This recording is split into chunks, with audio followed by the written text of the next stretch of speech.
This message is to Mr. President Donald Trump and to every general and political appointee sitting in his military cabinet. My name is Major Retired Richard Ojeda, and I wore this nation's uniform and fought this nation's wars for 24 years. I'm speaking to you as a combat soldier who understands orders and understands lines that you do not cross. Last week, one of your senior military commanders was asked in a congressional hearing about using military force inside the United States against American citizens. And he said if an order came down to do so, he would carry out that order. On my back, I've got the names of 13 of my brothers who never returned home from war. I want you to hear me loud and clear when I say this. They did not die for this. They did not die so the President of the United States could label people who disagree with him as domestic terrorists and enemies from within. The real enemy is any person in leadership that tries to turn the weapons of war on the American citizens and calls it patriotism. So when you say the enemy is within, Mr. President, you're right. The enemy of our Constitution is sitting inside the Oval Office. I've seen war. I've picked up a rifle and manned a post. I know exactly what the enemy looks like when this nation is under attack. So when I hear what's coming out of your White House right now, I recognize it better than most because I've seen this con job before. I saw it when it was time to lace up our boots and when politicians like you needed a story strong enough to send young men and women into hell and call it service. I watched communities get wiped out over weapons of mass destruction that didn't exist. Millions of people lost their lives because our leaders were willing to put people in harm's way over a lie.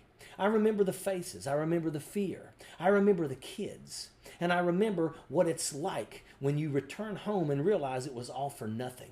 I know the weight that it carries to realize that the government you once believed in, bled for, and fought for sent you into battle over a lie. But not one time, not one damn time, when I was standing in the line of fire, did I look to my left or my right and ask my brother how he voted before I decided if I would defend him. Now you're taking that same logic, the logic that collapses nations, and you're trying to turn it against Americans on American soil. You're trying to make people afraid to speak, afraid to protest, afraid to disagree with you in the name of terrorism and patriotism. And I'm not going to sit by and watch you bring home the very thing we were sent overseas to fight. One day my time on this earth will be over, and I'm going to see my brothers again. And when I do, I want to be able to look them in the eye and say, I upheld the oath. I defended the principles we bled for, and I didn't stay quiet while America turned on itself.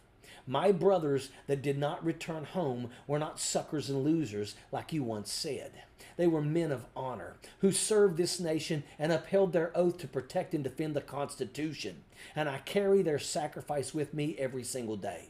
That's why today I'm calling on every military veteran, active duty service member, Guard, Reserve, Commander, and Gold Star family across this nation.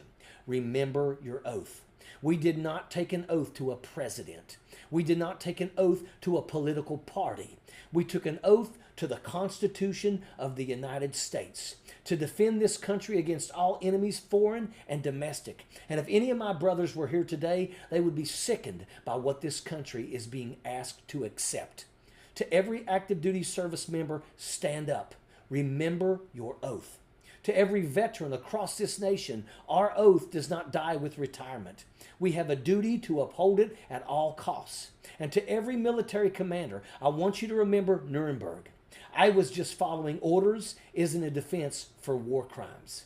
And to you, Mr. President, we don't defend America by hunting Americans. We defend America by protecting American citizens, even when it comes to protecting them from our own president. We're not going to drop bombs on nonprofits because you don't agree with them. We aren't going to treat American citizens like military targets just because you don't like what they say about you. And we're not going to let anyone steal the freedoms that our brothers and sisters bled and died for on the battlefield. Not even you, Mr. President. Sappers clear the way, airborne all the way.